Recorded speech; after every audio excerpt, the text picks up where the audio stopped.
ధర్మం గురించి 2 మాటలు ప్రస్తావించారు. ధర్మము అనేటటువంటి దాన్ని తెలుసుకోవడానికి ప్రమాణము వేదం ఒక్కటే అని నేను మీతో మనవి చేశాను. ఆ వేదం చదువుకోకపోతే స్మృతి, పురాణము, శిష్టాచారము, అంతరాత్మ అని. ఇందులో అసలు ధర్మము అనేటటువంటి మాటని జాగ్రత్తగా అర్థం చేసుకోవాలి. ధర్మము అన్న మాట జాగ్రత్తగా అర్థం కానంత కాలము అయోమయావస్థలో కొట్టుమిట్టాడుతుంటాడు. ధర్మము అన్న మాటని అర్థం చేసుకోవడము అంటే భగవంతుడు ఎలా చెప్పాడో అలా జీవించడానికే ధార్మికమైన జీవితము అంటారు. భగవంతుడు చెప్పినట్టు జీవించడం అన్న మాట ఎందుకు వస్తుంది అసలు? ఏమి బుద్ధినిచ్చిన వాడు నీ ఇష్టం వచ్చినట్లు ప్రవర్తించని ఎందుకు అనకూడదు? మీరు ఒక్కటి ఆలోచించండి. నా కొడుక్కి ఫీజు నేనే కడతాను, నా కొడుకుని ఒక కాలేజీలో నేనే చేర్పించాను, వాడికి పుస్తకాలు నేనే కొనిచ్చాను. కానీ వాడికి 100 రూపాయలు జేబులో పెట్టి, ఒరే నువ్వు కాలేజీ నుంచి వచ్చేటప్పుడు ఎప్పుడైనా ఇబ్బంది ఏర్పడితే, హఠాత్తుగా నీకు ఏ బస్సు దొరకకపోతే ఏం బెంగ పెట్టుకోకు, 100 రూపాయలు ఇచ్చి ఆటోలో వచ్చి, లేదా నువ్వు పట్టుకెళ్ళినటువంటి క్యారేజీలో అన్నం తింటుండగా గిన్నె నీ చేయి తగిలి కింద పడిపోతే ఆకలితో ఉండకు, ఓ 20 రూపాయలు పెట్టి నీకు కావలసింది ఏదైనా తిను, పండో ఫలమో కొనుక్కుని అని నేను 100 రూపాయలు ఇచ్చాను. 100 రూపాయలు వాడికి ఇచ్చినప్పుడు ఆ 100 రూపాయలు వాడు ఎలా ఖర్చు పెట్టాలో కూడా నేను చెప్పాను. ఒకవేళ నేను చెప్పినట్టు వాడు ఖర్చు పెట్టకపోయి ఉండి ఉండవచ్చు, కానీ అది వాడు చేసింది మాత్రం ధార్మికమైన పద్ధతిలోని, అది ఎక్కడ చెడు పని కొరకు కాదు అని నేను అనుకున్నాను అనుకోండి, అప్పుడు నేను వాడిని తప్పు పట్టను. నేను చెప్పిన పనులే కాకుండా వాడు హఠాత్తుగా కాలేజీకి వెళ్ళినప్పుడు మంచి పుస్తకం, ఇది మీరందరూ చదవవలసిన పుస్తకం అని తీసుకొచ్చి అక్కడ పెట్టారు, అందరూ కొనేసుకోవడంలో తెచ్చిన పుస్తకాలు అయిపోతున్నాయి. ఆ పుస్తకం 100 రూపాయలు, మళ్ళీ పుస్తకాలు ఇంకో నెల పోయాక వస్తాయన్నారు. 100 రూపాయలు పెట్టి నా కొడుకు ఆ పుస్తకం కొనేసుకున్నాడు. ఇప్పుడు నా కొడుకు తప్పు చేశాడా ఒప్పు చేశాడా అంటే, ఆ పుస్తకంలో ఏది ఉన్నది అది వాడు ఎందుకు చదవాలనుకుంటున్నాడు అన్న దాన్ని బట్టి నేను నిర్ణయిస్తాను. నేను చెప్పనిది కొనేశాడని కొట్టేను వాడిని. వాడు కొనుక్కున్న పుస్తకం వాడికి అభ్యున్నతిని కల్పించేదనుకోండి, పరమాచార్య స్వామి వారి అనుగ్రహ భాషణముల సంకలనం అది. నేను పరమ సంతోషించి నా కొడుకుని కౌగిలించుకుంటాను. 100 రూపాయలు ఇచ్చిన నేను నా కొడుకు దాన్ని ఎలా ఖర్చు పెట్టుకోవాలో చెప్పాను. జ్ఞానేంద్రియ కర్మేంద్రియములనిచ్చి, మనసునిచ్చి, బుద్ధినిచ్చి, ఇంత శక్తిని మనుష్యులకు పెట్టినటువంటి పరమేశ్వరుడు వీటిని ఎలా వాడుకోవాలో చెప్పకపోతే నాశనం చేసేయడానికి ఒక్క ఇంద్రియం చాలు. ఒక్క కన్ను బాగా పనిచేసినందుకు ఒక జాతి నశించిపోతోంది. చూపుకి ఆకర్షింపబడుతుంది దీపపు పురుగు, దీపాన్ని చూసి అది తినే వస్తువు అనుకుని వెళ్లి దీపం మీద వాళ్తుంది, రెక్కలు ఊడి కింద పడిపోతుంది. అరే ఇన్ని పురుగులు కింద పడిపోయి మనం ఎందుకురా వాళ్ళమని ఆలోచించవు, వెళ్లి వాళ్తూనే ఉంటాయి, కింద పడిపోతూనే ఉంటాయి, కుప్పలు కుప్పలుగా పడిపోతాయి, రెక్కలు పక్కన పడిపోతాయి పురుగులు, తెల్లవారి లేచి కాకులు బల్లులు తినేస్తాయి. కన్ను బాగా పనిచేసినంత మాత్రం చేత ఒక జాతి అంతా నశిస్తోంది. చెవి లౌల్యమును పొంది ఉన్న కారణం చేత ఒక జాతి మొత్తం పోతోంది. లేడికి పాట వినడం అంటే ఇష్టం, అది లతా మంగేష్కర్ పాడిందా, ఎంఎస్ సుబ్బలక్ష్మి గారు పాడారా దానికి అనవసరం, పాట వింటే చాలు. వేటగాడు చెట్టు మీద కూర్చుని కింద వలపన్ని చెట్టు మించి పాట పాడతాడు. పిచ్చిలేడి పైకి చూస్తూ పాట వినపడుతున్న దిశగా చెవి పెట్టి పరిగెత్తుకొస్తుంది, కింద ఉన్నటువంటి వలలో కాళ్ళు పడి కింద పడుతుంది. కింద పడడం ఏమిటి, కాళ్ళకి బలం ఉంటే లేచి పారిపోతుందని చెట్టు దిగి వచ్చినటువంటి వేటగాడు మొట్టమొదట దొంగ పెట్టి దాన్ని కాళ్ళ మీద కొట్టి కాళ్ళు విరిచేస్తాడు. ఇక ఆ లేడి పరిగెత్తలేదు. ఆ తర్వాత దాన్ని ఏం చేస్తాడన్నది నేను చెప్పక్కర్లేదు. కేవలం చెవికి లౌల్యం ఉంటే ఒక జాతి నశించిపోతోంది, నాలుకకి లౌల్యం ఉంటే ఒక జాతి పోతోంది. చేప కడుపు నిండా ఉన్నా సరే చేప నీటి అడుగు భాగం నుంచి వెళ్ళిపోతుంటే ఒక చిన్న సూదిని ఉంచి దానికి ఎర పెట్టి వానపావుని కోసి ముక్క తొడిగి పైన పేకబెత్తం పెట్టి కర్రకి తాడు కట్టి లోపల వదులుతాడు చేపని పట్టేవాడు. అలా వెళ్ళిపోతున్న చేప కడుపు నిండుగా ఉన్నా ఒక్కసారి ఎర్రని కొరికి రుచి చూద్దామని కొరుకుతుంది, లోపల ఉన్న సూది అంగిట్లో గుచ్చుకుంటుంది, ఆ పైనున్న పేకబెత్తం నీటిలో ములుగుతుంది. చేప పడిందని గుర్తు ఎరిగి ఇలా అంటాడు, ఆ త్రాటితో పాటుగా చేప వచ్చి గట్టు మీద పడిపోతుంది. నీటిలోంచి బయట పడగానే కొట్టుకుంటుంటే దాని నోట్లోంచి ఆ సూది తీసేసి బుట్టలో పడేస్తాడు. కడుపు నిండుగా ఉన్నా కూడా ఒకసారి ఎర్రని కొరకాలనేటటువంటి భ్రాంతితో రసేంద్రియమునందు లౌల్యమును పొందినటువంటి చేపల జాతి అంతా అప్పటి నుంచి ఇప్పటి వరకు అలా నశించిపోతూనే ఉంది. ఇక వాసన చేత భ్రమించి వాసన చేత లౌల్యమును పొంది నశించిపోతున్నటువంటి జాతి ఒకటి ఉంది. తుమ్మెద ఉంటుంది, అది పద్మంలో ఉండేటటువంటి మకరందం తాగడానికి వెళుతుంది. వెళ్ళి ఆ పద్మంలో కూర్చుని మకరంద పానం చేసేస్తుంది. కడుపు నిండిపోయిన దగ్గర వెళ్ళిపోవచ్చుగా. ఆ కేసరముల నుండి వచ్చేటటువంటి పుప్పుడి వాసన చూస్తూ ఎంత బాగుందో ఈ వాసనని పద్మంలో పడుకుంటుంది. కడుపు నిండా తేనె తాగిందేమో, తేనెకి మత్తెక్కించే గుణం ఉంటుంది, నిద్ర పట్టేస్తుంది. సాయంకాలం అవగానే పద్మానికి ముడుచుకునే లక్షణం ఉంటుంది, చంద్రోదయానికి ముడుచుకుంటుంది. ముడుచుకుంది కాబట్టి ఇప్పుడు అందులో ఉన్నటువంటి తుమ్మెదకి పైకి రావడం చేత కాక కొట్టుకుంటుంటుంది.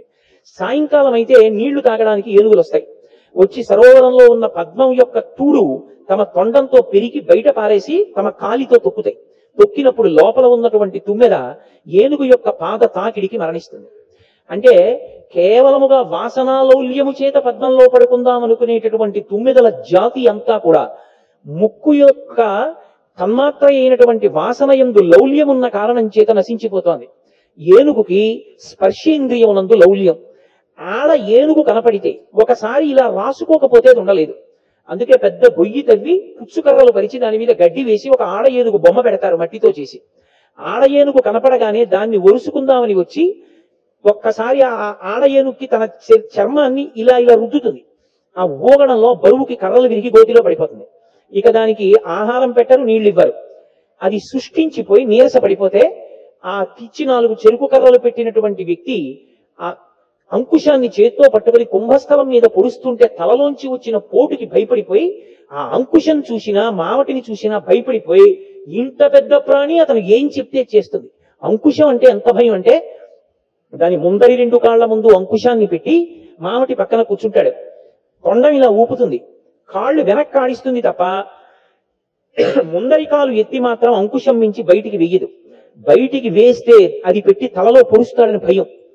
తను కేవలం వేరొక ఏనుక్కి శరీరాన్ని రుద్దుకోవాలన్న కోరికకి స్పర్శేంద్రియ లౌల్యానికి ఏనుగు నశించిపోయింది. ఏనుగుల జాతి అంతా నశించిపోతోంది. 5 ఇంద్రియాలు బలంగా ఉన్నటువంటి మనిషి ఏ శాస్త్రమూ ప్రమాణంగా లేకపోతే, ఒరే నువ్వు పాడైపోతావురా వాటిని ఇలా వాడుకోని చెప్పేవాడు లేకపోతే, ఈ 5 ఇంద్రియములను పట్టుకుని మనసు లాగేస్తే ఎంత పతనమైపోతాడో, ఎక్కడికి వెళ్ళిపోతాడో, చిట్ట చివరికి ఎలా పాడైపోతాడో, ఎన్ని కోట్ల జన్మలు మళ్ళీ తిరియక్కుగా మారిపోతాడోనని పరమ కరుణామూర్తి అయినటువంటి పరమేశ్వరుడు వేదాన్ని ప్రమాణంగా ఇచ్చాడు. ఇచ్చి ఆచారకాండాన్ని నిర్ణయం చేశాడు. ఒరే నాయనా, మీరు మీకు ఇచ్చిన ఇంద్రియాల్ని ఇలా వాడుకోండి, ఇంద్రియముల యొక్క ఉద్ధతిని ఇలా తగ్గించుకోండి. అందుకే ధర్మము అన్న మాటకు అర్థం ఏమిటంటే కామము అర్థము ఈ రెండిటినీ కూడా, ఈ 2 పొటమరించకుండా ఉండవు. ఈ 2 ప్రతి మనుష్యుని యందు పొటమరించి తీరుతాయి. అవి లేకుండా ఎవరు ఉండడు. కానీ భగవంతుడు చెప్పిన మార్గంలోకి మళ్ళిస్తారు. ఆ మార్గంలోకి మళ్ళితే అది బంధన హేతువు కాదు. ధర్మం ఒక చట్టము. ఆ చట్టములోంచి మీరు వెళ్ళినంత కాలం సురక్షితం. పట్టాల మీద రైలు వెళ్ళినంత కాలం రైలు సురక్షితం. ఆకాశంలో వెళ్లి క్షేమంగా భూమి మీదకి దిగితే విమానం సురక్షితం. నీటిలోనే ప్రయాణం చేస్తే ఓడ సురక్షితం. ధర్మ చట్టంలోకి ఇమిడితే మనం సురక్షితం. ధర్మం ఎవరు చెప్పాలి అంటే వేదం చెప్తుంది. ఇలా బ్రతుకో, స్నానం ఇలా చెయ్యి, నిద్ర ఇలా లే, అన్నం ఇలా తిను, బట్ట ఇలా కట్టుకో, నిద్ర ఇలా నిద్రపో, తాంబూలం ఇలా వేసుకో, ఆశ్రమం ఇలా ఉండు, వర్ణము ఇలా ఉండాలి. అందుకే ధర్మము దేని మీద ఆధారపడుతుంది అంటే వర్ణాశ్రమముల మీద ఆధారపడుతుంది. ధర్మము ఇక దేని మీద ఆధారపడదు. వేదమతమునందు నిర్ద్వందంగా నిర్భయంగా చెప్పవలసిన మాట ఇదే. ఇంకొక మాట చెప్పడం సాధ్యం కాదు. ధర్మము దేని మీద ఆధారపడుతుంది అంటే వర్ణము ఆశ్రమము ఈ రెండిటి మీద ఉంటుంది ధర్మం. అందుకే ఇంత పెద్ద సముద్రం అంత వాంగ్మయం ఎందుకు రావలసి వచ్చిందంటే అసలు ధర్మం అనేటటువంటిది అందరికీ ఒకటి ఎప్పుడూ కానే కాదు. నేను ఒక మాట చెప్పి ఇది ధర్మం అండి అన్నాను అనుకోండి, కానే కాదు. నేను ఇక్కడ కూర్చుంటే నాకు ధర్మం ఉంటుంది. ఈ వేదిక మీదకి ఎక్కాలంటే నాకు ధర్మం ఉంటుంది. ఈ వేదిక నుంచి దిగేటప్పుడు నాకు ధర్మం ఉంటుంది. అక్కడ కూర్చుంటే మీకో ధర్మం ఉంటుంది. మాట్లాడితే నాకో ధర్మం ఉంటుంది. నేనే వచ్చి శ్రోతగా ఉంటే నాకో ధర్మం ఉంటుంది. నేను ఇంటికి వెళ్ళిపోతే ఒక ధర్మం ఉంటుంది. నా భార్య ముందుంటే ఒక ధర్మం ఉంటుంది. వర్ణము ఆశ్రమము అన్ని ధర్మాలు ఒకలా ఉండవు. ఏ వర్ణము వారి ధర్మము ఆ వర్ణమే. బ్రాహ్మణుని ధర్మము బ్రాహ్మణునిది, వైశ్యుని ధర్మము వైశ్యునిది, క్షత్రియుని ధర్మము క్షత్రియునిది, 4వ వర్ణము వారి ధర్మము 4వ వర్ణము వారిది. ఇందులో మీరు ఒకటి బాగా జ్ఞాపకం పెట్టుకోవాలి. వేదము ఎవరిని తక్కువ చేసి చూడదు. ఏ ఒక్కరూ కూడా తరించడానికి తలుపులు ముయ్యడం వేదం యొక్క ఉద్దేశ్యము కానే కాదు. ఎవరు ఏది చేసినా చెయ్యమన్నది చేసిన వాళ్ళందరూ తరిస్తారని వేదం ఎలుగెత్తి చాటుతుంది. మీరు కావాలంటే పంచమ వేదమైన మహాభారతం చూడండి. మహాభారతంలో వ్యాసుడు 1కి 10 మార్లు చెప్తాడు. లోక ప్రసక్తులు వచ్చినప్పుడు వర్ణ ధర్మాల్ని ఎవరు పాటించారో వాళ్ళందరూ ఆయా ఉన్నత లోకాలకి చేరుకుంటారు. అన్ని వేళలా ఒకరి ధర్మాన్ని ఒకరు పట్టుకునే ప్రయత్నం ఎప్పుడూ చెయ్యకూడదు. చాలా మంది ఏమనుకుంటారంటే వేదం బ్రాహ్మణులకు మాత్రమే, బ్రాహ్మణులు పక్షపాతం, బ్రాహ్మణులు ఒక్కళ్లే తరించడానికి అలా ఉంటుంది, మిగిలిన వాళ్ళకి అవకాశం ఇవ్వలేదనుకుంటారు. నేను నిజంగా మీతో వేదంలో బ్రాహ్మణుని యొక్క జీవితం గురించి చెప్పాను అనుకోండి, మేము ఇలా పుట్టడం ఎంత అదృష్టమో అంటారు మీరు. వేదం చదువుకున్న బ్రాహ్మణుడు కనబడితే నమస్కారం చేసి పరమభక్తితో ఆయన చెప్పినట్లు చేస్తే చాలు తరించిపోతారు ఒకరు. జీవితాంతం త్యాగమూర్తి అయి వేదం చదువుకున్నందుకు త్రికాలములయందు సంధ్యావందనం చేస్తూ వేదమంత్రాలని ఆమ్నాయం చేస్తూ ఎప్పుడు ఆ వేదం ఎలా చెప్పిందో అలాగే బ్రతుకుతూ త్యాగేనైకే అమృతత్వమానసూహయి బ్రాహ్మణుడు బ్రతకడం అంటే అంత తేలికైనటువంటి మాట కాదు. అంత కష్టపడి బ్రతుకుతాడు బ్రాహ్మణుడు. అందుకే ఎవరికి ఏది ధర్మమో అది వాళ్ళకి ధర్మం అని చెప్పింది. అంత వాంగ్మయం ఎందుకు వచ్చిందంటే వర్ణాన్ని బట్టి ధర్మం చెప్పింది, ఆశ్రమాన్ని బట్టి ధర్మం చెప్పింది. ఒకటి ధర్మం ఒకటికి ఉండదు. ధర్మం అనేటటువంటిది ఇది మీరు ధర్మం పట్టుకోండి మీ అందరూ సంతోషంగా ఉంటారన్నమాట అన్వయం అవదు.